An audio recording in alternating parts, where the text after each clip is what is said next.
right, Larry Krueger here from the Pig and a Pickle Krug Show with a little 49er video as we do a little locker room intel from this week as the Niners are getting ready to take on the Rams in a huge NFC West showdown. And of course, we're brought to you by Pig and a Pickle, the best barbecue in all of Northern California. Check them out. They're in Emeryville. They're in Corte Madera, where we will be during the bye week. Stop by during the bye week on that Sunday of week 14.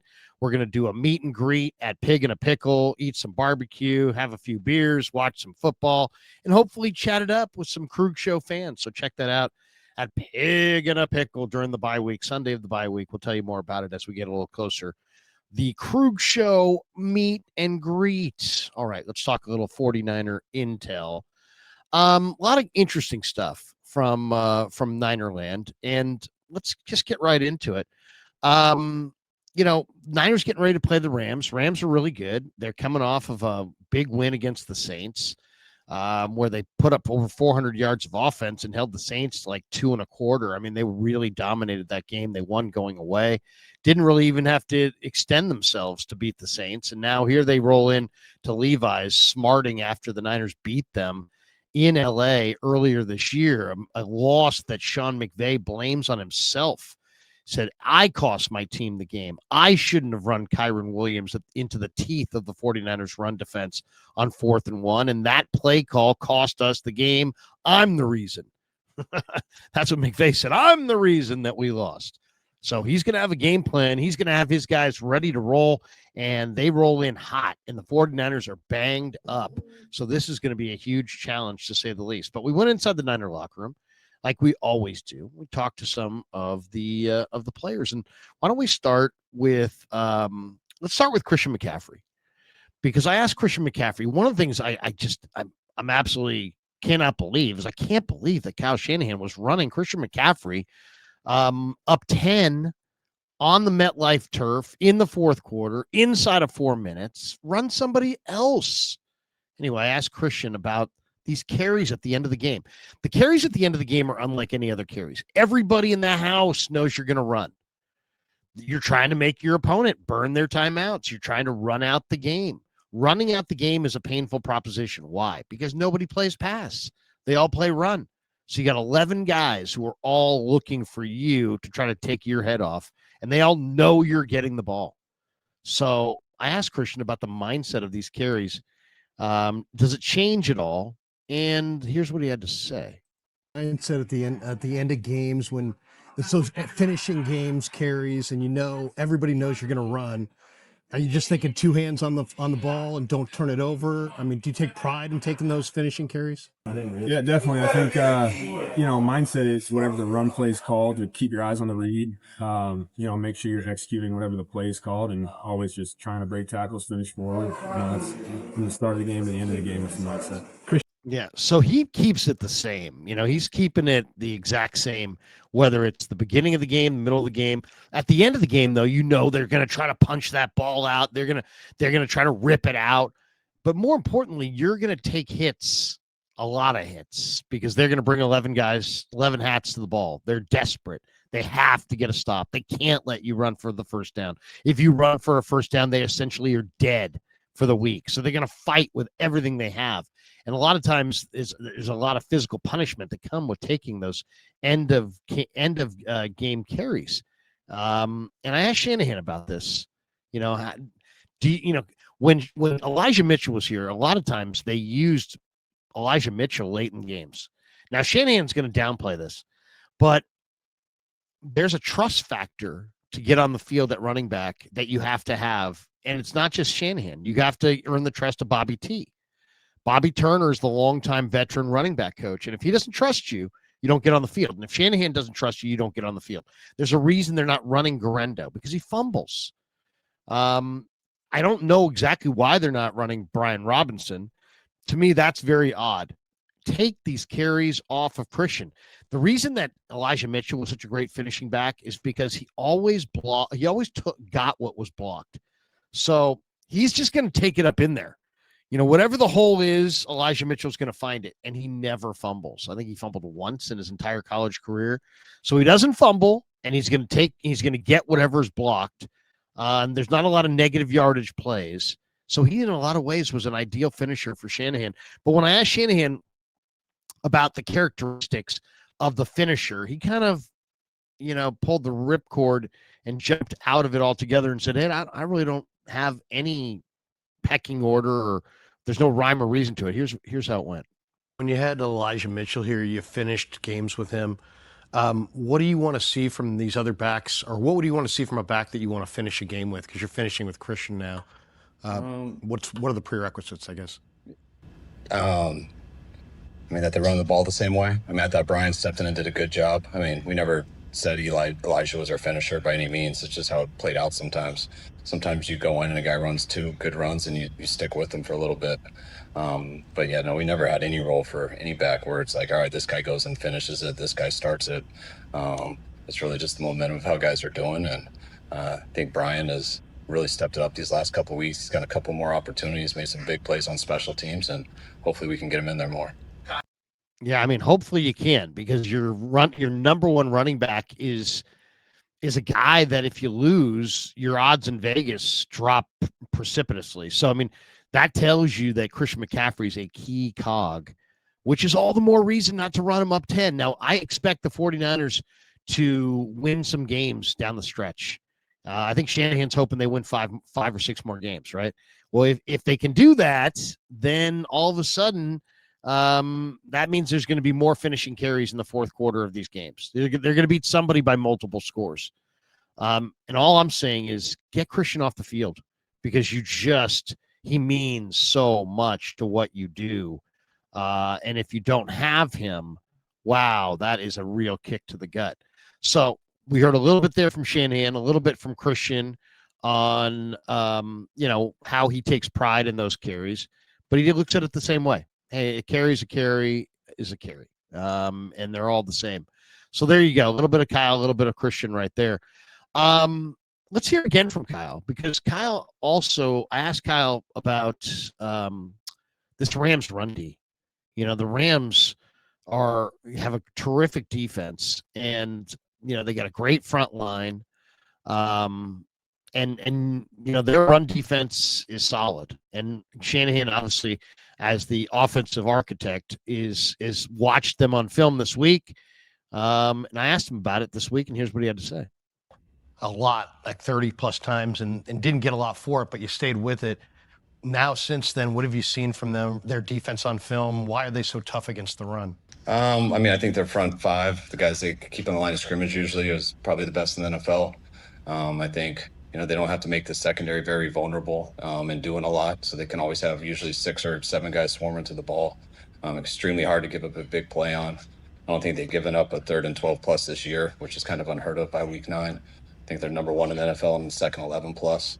So when you have as good of a pass rush as there is in the league, and that same pass rush group can stop the run, it leads to a very good defense, and that's what they are. Yeah, there you go. This could be a huge test. I think Shanahan probably is right there with Shane Steichen and a couple other coaches, Vrabel for NFL Coach of the Year. If the Niners beat the Rams in this game, give that award to Shanahan, because, it's the 49ers look on paper to be somewhat outgunned. And yet, what can you say? If they somehow beat the Rams with their backup quarterback for a second time, that will be impressive, to say the least. All right, let's hear a couple more from Shanahan, and then we're going to hear from Luke Ferrell. Caught up with Luke Ferrell in the locker room yesterday. Good dude. Here is a little bit more. This is from Coach Yak's Twitter. We're going to take a couple of these cuts from Coach Yak's Twitter. Let's see. I think we picked the wrong one there. We'll try this again. And yeah, here it is. Here we go. Here is Shanahan we got 3 Shanahans here. Here's the first one. Here's Shanahan talking a little bit about the status of Brandon Aiyuk. And it really sounds to me like Aiyuk may not be back at all this year. Shanahan says that he's confident he will be, but he's confident that his window will be open. Didn't really necessarily say that he's confident he will return. Some people think the Niners are not going to play Aiyuk at all this year, and they're going to trade him in the offseason when he gets healthy. we shall see. But here's what Shanahan said about Aiyuk when he was asked about it. Brandon Aiyuk, are you confident that he's going to play this year, or is there a possibility that he doesn't ever get that window open and doesn't play? I would think. I mean, I'm pretty confident that he's going to eventually. I mean, at least open up his practice window. We talk about it being week to week right now, so still wait until he's ready. Is it a matter of him hitting these marks? The GPS stuff, the speed stuff, those types of things, very technical things at this point. Yes. Yeah. The thing about receivers and corners, when you're on the perimeter in the NFL, there's no half-ass in it. You got to bring it, man. You got to be fully healthy. If you're not healthy, you can't play. You got to get off the field. I mean, it's really just as simple as that. And so you can't bring a receiver back who's not ready to roll. If your receiver's not ready to play, you can't bring him back. And that's kind of their situation right now. It's like you've got a guy who's coming off a catastrophic. I mean, John Lynch called it a catastrophic injury, and it was. And I think people need to recognize that. All the talk about he could be back week 1, I mean, that was just crazy. I knew that was not accurate just because I know enough about injuries. Here's Shanahan talking about not making a trade at the deadline. This is also kind of an interesting cut. Here's what he had to say about it. Niners made a trade at the deadline, but it was a week before the deadline. They didn't make any trades on deadline day. Shanahan was asked about it. Excuse me, fairly candid before the trade deadline and the week before about what you guys were looking for in your approach. But I think a lot of fans, when you don't make any other move besides Keon White, view that as some sort of a white flag on the season or whatever. I guess, how would you respond to the fact that you didn't make a significant move and how it reflects on how you view this year's team? Yeah, I don't think it has to do with how we view this year's team. I think we worked just as hard this year to make a trade that made sense for our team this year and next year, just as hard as we do every year. I mean, there's a lot of teams with records like 6-3 or better that didn't make any big trade. They're not just because you make a big trade doesn't mean it's always a smart move. There's a lot of risk that goes into it, not just for this year, but throughout your whole future. I was excited we were able to make it one that we felt real good about last week and getting Keon. I know we looked into a ton of them, but the asking price was too much on all the ones. Yeah, I mean, it's really as simple as that. It takes two to tango. I mean, I'm frustrated they were inactive because they needed the help. Niner fans are frustrated that they didn't do more because they needed the help, and Niner fans know that their pass rush isn't world championship caliber. And this was kind of like the last place to gas up before the run to the playoffs and whatever you can do in the playoffs. So I understand why people are upset. I also understand why they didn't make a move. And now let's see what they can do. I mean,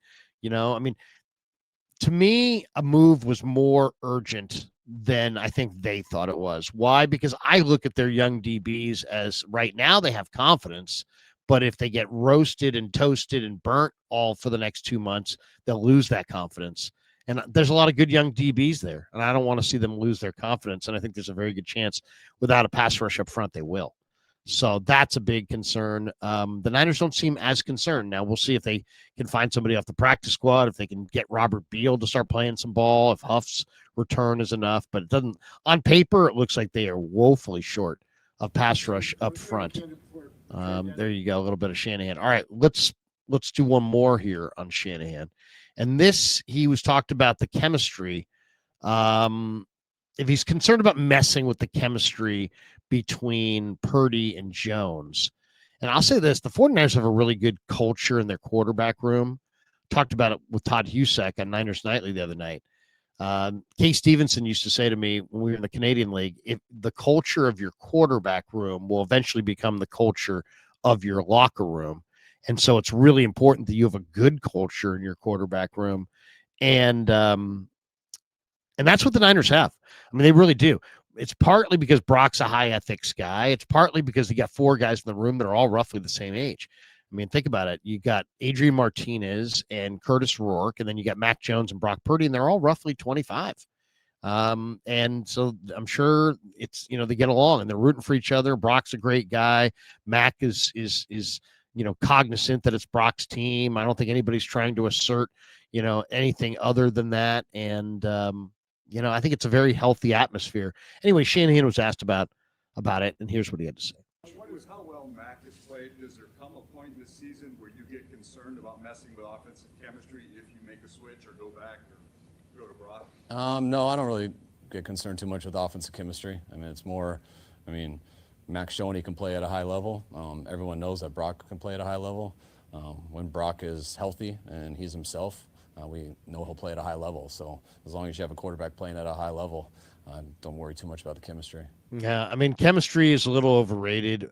What you've got to have is you got to have a quarterback that can do the job. And you got to have a quarterback that can process, and you got to have a quarterback that you can trust. You got to have a quarterback that you believe in.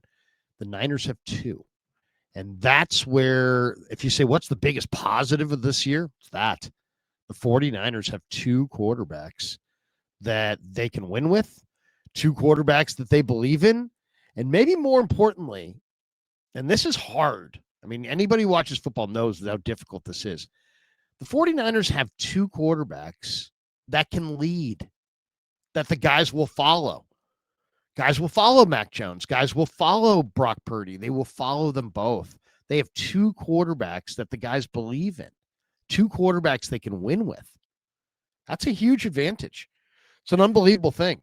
It shows how, the value of going after a guy like Mac Jones in the offseason. He has met a ton. One guy that I was very, very impressed with, and I walked right over to his locker this week to talk to him because I haven't talked to him yet, is Luke Ferrell. Luke Ferrell is a guy who, backup tight end, signed as a free agent in the offseason. He's brought in to be a blocker, and he's this last game on special teams, he made 2 tackles in a row on the coverage unit, and it was almost like it had that look like he was saying to himself, I'm going to make every tackle on coverage. Anyway, I walked up to him, we talked about it, and then we had a little dialogue. Here it is. All right, we're here in the Niner locker room with Luke Ferrell, Niners tight end, and man, a hell of a week for you on special teams. It had that look on the TV, like you made it like your personal mission to make every tackle on the coverage unit. What's your mindset when that snap goes? Yeah, I mean, sort of. I have limited experience on kickoff, so I was just kind of out there trying to play ball, kind of going back to my high school defensive days, of actually tackling people. So, yeah, I mean, I pretty much just try to stay true to, like, our rules on the kickoff and then go to play, really. Yeah. And then a couple good opportunities there. And is it about, like, you go to the ball or you stay in your lane? How important is it discipline that you get to stay lane discipline? That's just kind of universal kickoff rules. It's like, you have your contain, you have your keep it inside guys, you have like your tip of the spear penetrators on the inside, and it's like, you never know when that opportunity is going to come where it pops open for you. And it did, twice for me on Sunday, so I just was able to take advantage of that. You came here in the offseason. This is your first year with the Niners. How is this environment any different than other spots you've been? Yeah, I mean, you could just tell how serious everybody takes it, the expectation level, attention to detail, kind of just top to bottom, like how serious and just it's, how professional everybody takes it and acts and all that. So it's been good. What kind of coach is Fleury? I know he seems kind of like a low-key guy, but he also seems like really attention to detail. What's he like behind the scenes? Yeah, super intelligent, really good guy to learn the offense from, because he just knows everything about it. Any question you have, he can answer it. So that's been awesome. Rams on film, what do they look like? They're really good, and you're really good against the run. You guys have gone up against a lot of good defenses, but the last game you guys ran it a lot at them, stayed with it, didn't get a lot of efficiency, but stayed with it. Why are they a tough team to run against? Yeah, I think we were one of the only couple teams that were able to get a significant amount of runs against them, which is good. And I think that's always good in any game you go into. When you run the ball that much, it opens everything else up. But I mean, they give you a lot of different looks, personnels. Their edge players are really really talented and can get off blocks, and they can really the high effort group as well. So it's like you have to match that intensity and come ready to work. A couple last ones before we let you go. You're in a room with Kittle. It seems like anytime he walks into a room, it's like if he's there or not. What have you been able to take anything from his game or his preparation, or is he just to make you guys laugh in the tight end room? And what's it been like to be a teammate of Kittle this year? I mean, he's always going to bring energy. That's who he is. It's like without even trying. I mean, that's who he's going to be. So he's gonna lift any room up that he walks into. But he's also a really good vet. Just to learn from. Shares and yeah. I mean, even in his time in IR, like he was, in the meeting room watching tape with us and giving us little pointers of like, hey. He's been in the offense for a really long time, so he knows all the ins and outs too, and he's like constantly trying to help in any way, even if it's just like technique-wise or concept or whatever. So he's a great guy to learn from too. Yeah, that's cool. Last one. Niner fans always love to know about you guys, and give us something that you're into, like maybe outside of prepping for football, lifting, training, all that stuff. What are your interests outside of the game?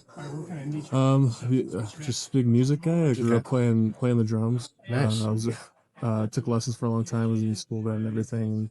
So I mean, a lot of classic rock stuff. When in the off season, when I have a set back home, I have the opportunity to play. I'll mess around with it still, so it's a lot of fun. You didn't bring him out here for the season though?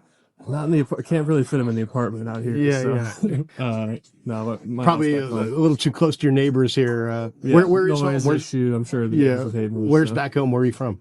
From Northeast Ohio. Okay. And I have a house in Cleveland now, so nice. Grew up a Browns fan, maybe, or my dad's from Buffalo, so I kind of more Bills than Browns. But gotcha. You always try to support the local team and everything. So a little tough growing up, but good luck the rest of the year, man. Thanks for the time, Luke Ferrell. There you go, a little bit of Luke Ferrell. Good dude. And that Luke Ferrell interview sponsored by Habbas Law. For more than 40 years, Omar Habbas and his son Tarek have been standing up for people right here in the Bay Area. They're fierce, relentless attorneys. They don't back down until justice is done. When you're injured, the insurance companies try to dodge. They don't want to pay you. They know the play, but Habbas Law makes them pay. They know the playbook. They've been battling insurance companies and beating insurance companies for decades. So they're official partners of teams like the Giants, the Earthquakes, the Sharks. They're very much rooted here in Northern California. So if you need someone in your corner, call the law firm the insurance companies hope you never call. That's right, Habbas Law. They will fight to make it right. The number's on the screen, 1-800-INJURED. Visit them on the web at habbaslaw.com, HABBAS law.com. Once again, 1-800-INJURED. They will fight to make it right, Habbas Law. Thanks to Habbas Law for being a proud sponsor of the Krug Show. All right, that is going to do it for us. Hope you enjoyed the intel. Hope you enjoyed some of the locker room stuff. Leave a comment below. Hit like and subscribe on your way out the door. Thanks to our sponsors, Pig and a Pickle, Habbas Law, and Sleeper. 49er football season is presented by Sleeper, the fastest growing fantasy platform in the world. It's a one-stop shop. You get blazing fast news, real-time stats, group chats, season-long leagues, and, of course, Sleeper picks for daily fantasy. Use promo code Larry. Don't forget, LARRY. It's real easy to remember, and Sleeper will match your first deposit up to $100. Links in the description. Terms and conditions do apply. And thanks to all you guys for supporting the Krug Show on YouTube.